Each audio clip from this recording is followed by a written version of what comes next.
Sabri Zamil Al-Mindhiri, elimu kwa dalili. Allahul wasila, amemlaani Allah mwenye kuunganisha nywele wale wanaofanya kazi saluni na wengineo, kazi yao kuwatia wenzao kamba za kichwa, wanaounganisha manywele. Mtu ana nywele fupi hata masikioni hazifiki, lakini baada ya kutoka saluni ana nywele hadi mgongoni, ameunganisha tayari. Allah amemlaani mwenye kufanya hivi. Wal mustawsila, na mwenye kuunganishwa, aliyepeleka kichwa chake aunganishwe hizo nywele, aunganishwe hizo kamba, aonekana ana nywele ndefu, kumbe sio ndefu, ni fupi, kiasi ya kwamba hata baadhi ya misuko pia haikai kwa ufupi wa nywele zake.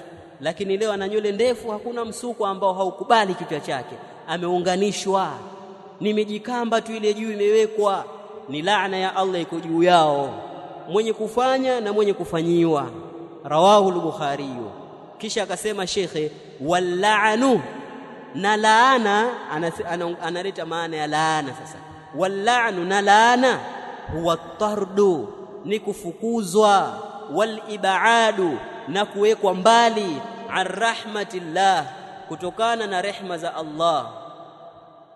Na laana maana yake huwa tardu, huwa tardu, ni kufukuzwa, wal ib'adu, na kuwekwa mbali, an rahmatillah, kutokana na rehma za Allah. Ukiambiwa huyu kalaaniwa, huyu maana yake amefukuzwa na amewekwa mbali na rehma za Allah tabaraka wa taala. Yeye hana rehma za Allah siku ya kiyama. Kisha akasema wa hadha al-la'nu, na hii laana hii la yakunu, haiwi illa lishay'il muharram, isipokuwa kwa kitu kilichoharamishwa. Kitu kilichoharamishwa ndio juu yake hupatikana laana. Ama kitu ambacho ni halali kinafaa, hakiwezi kuwekewa laana juu yake. Kwa mpaka kufikia mtume kusema la'ana Allahu al-wasila wal mustawsila, maana yake hili jambo ni haramu.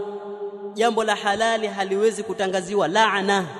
Wa hadha al-la'nu, na hii laana iliyokuja kwenye hadithi, na hii laana hii la yakunu illa lishay'il muharram, haiwi kwa maana haipatikani isipokuwa kwa kitu kilichoharamishwa. Kitu cha haramu ndio kuna uwezekano wa kuja laana juu yake, ama kitu cha halali haiwezi kuja laana.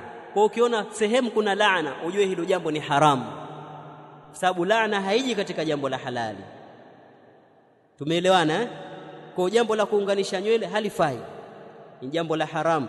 Baki na nywele zako hizo hizo fupi fupi, ambazo baadhi ya misuko pia haiwezi kuja kwa sababu ya ufupi wake.